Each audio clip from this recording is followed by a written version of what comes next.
Assalamu alaikum. This is BSN Easy Lecture Channel. Today I am sharing some MCQs related research. बहुत सारे students ऐसे हैं जो questions पूछ रहे हैं कि रिसर्च से अगर कोई रिलेटेड क्वेश्चंस आ जाते हैं एंटी टेस्ट में तो how we solve out that questions.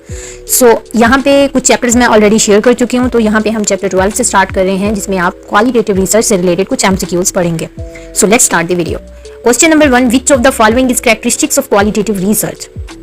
अब यहाँ पे एक पॉइंट मैं नोट कराती जाऊँ कि ये MCQ MSN के एंटी टेस्ट में भी आ सकते हैं, BSN के एंटी टेस्ट में भी आ सकते हैं, या फिर अगर कोई स्पेशलाइजेशन या फिर कोई इस तरह का आप पोस्ट ग्रेजुएट डिप्लोमा या स्पेशलाइजेशन करना चाहते हैं और उनके एंटी टेस्ट में ये रिसर्च के क्वेश्चंस आ सकते हैं.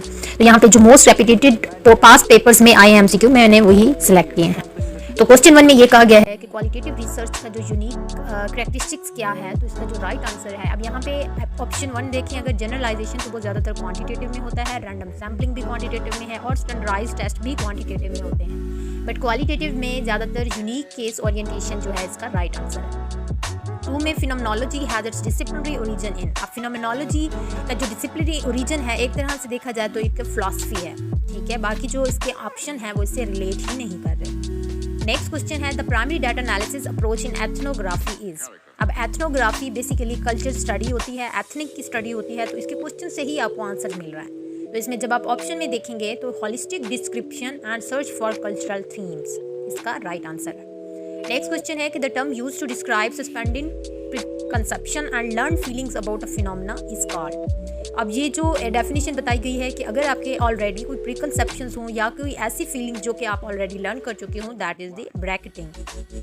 और नेक्स्ट MCQ में आता है कि एक रिसर्च स्टडीज़ हुई कि कुछ स्टूडेंट्स जो हैं वो हाई स्कूल स्टूडेंट्स ने एक्सपीरियंस किया कि वो उनका एटीट्यूड जो है वो इतना स्टडी से रिलेटेड नहीं है, उनका लिटिल कंट्रोल होता है of their destiny. Her report that this lack of control was an invariant part of the students experience suggest that lack of control is.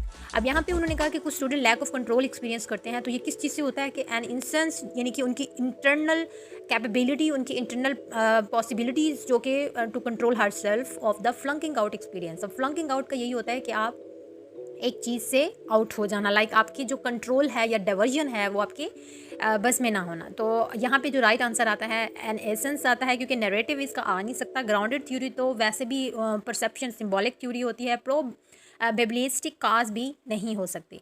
तो इसका राइट आंसर एसेंस है. Next question में the specific culture conventions are statement that people who share a culture holds to be true और false are called. अब अगले culture में मुख्तलिफ लोग जो हैं वो रहते हैं, अपने कल्चर शेयर करते हैं, अपने स्टेटमेंट्स शेयर करते हैं. तो ये क्या है? ये उनके शेयर्ड बिलीव्स होते हैं. नेक्स्ट आंसर क्वेश्चन है कि the written and unwritten rules that specify appropriate group behaviours are called. अब ऑब्वियसली अगर एक कल्चर में जो ग्रुप ऑफ पीपल रहते हैं वो अपना स्पेसिफिक या अप्रोप्रिएट बिहेवियर जो है वो शो करते हैं, वो रिटन या अनरिटन रूल्स में भी हो सकता है. तो इसका right answer norms. Which of the following is not an advantage of studying multiple cases. अगर आप मल्टीपल केसेस की स्टडी कर रहे हैं और इसका आप नेक्स्ट ऑप्शन में ये बताएंगे कि कौन सा ऐसा ऑप्शन है जो कि एडवांटेज नहीं है. तो जब हम इसके सारे ऑप्शंस जब हम रीड करते हैं तो इसमें जो राइट आंसर आता है वो D है, जिसमें cost is lower and depth of analysis easier when you study multiple cases in a single research study. अगर आप एक स्टडी में बहुत सारे केसेस को उठा लेंगे तो ऑब्वियसली उसकी एक तो पहली बार डेप्थ स्टडी हो ही नहीं सकेगी, क्योंकि आपका एक तो माइंड भी डाइवर्ट होगा, दूसरा ये कि आपके पास मुख्तलिफ स्टडीज़ के मुख्तलिफ मेथड्स होंगे और इस पर कॉस्ट लोअर होगी. नॉट एट ऑल, क्योंकि अगर आप मुख्तलिफ स्टडीज़ की सोर्सेज यूज़ कर रहे हैं तो उसमें कॉस्ट और टाइम भी आपका ज़्यादा लगेगा. नेक्स्ट ऑप्शन आता है कि what are the standards of a culture about what is good और बैड और डिज़ायरेबल और अनडिज़ायरेबल. तो शेयर्ड वैल्यूज़ ही हमारे स्टैंडर्ड्स होते हैं किसी भी कल्चर्स के, जो कि ठीक भी हो सकते हैं और बुरे भी हो सकते हैं. और नेक्स्ट ऑप्शन है कि what is the study of human consciousness and individuals experience of some phenomena. किसी भी फिनोमेना की एक्सपीरियंस को हम फिनोमेनोलॉजी कहते हैं. नेम से ही जाहिर हो रहा है कि which of the following is characteristics of qualitative research. तो एक क्वालिटेटिव स्टडी हमेशा फ्लेक्सिबल होगी, इंडक्टिव एनालिसिस होगा और कॉन्टेक्स्ट सेंसिटिविटी होगी. तो उसमें all of the above right answer है.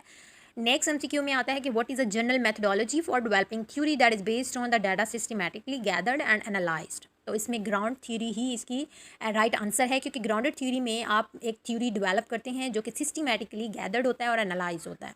नेक्स्ट ऑप्शन आता है कि the final stage in grounded theory data analysis is called selective coding. Grounded theory में आपका जो एनालिसिस होता है वो सिलेक्टिव कोडिंग से होता है.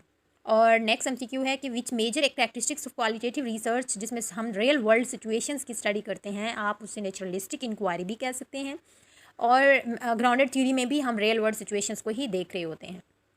Qualitative research approach is the primary goal of gain access to individuals inner world of the experience। तो आप अगर किसी पर्सन की इनर वर्ल्ड एक्सपीरियंस देख रहे हैं, उनके किसी फिनोमेना को पढ़ रहे हैं, तो ये सारा रिलेट करता है फिनोमेनोलॉजी।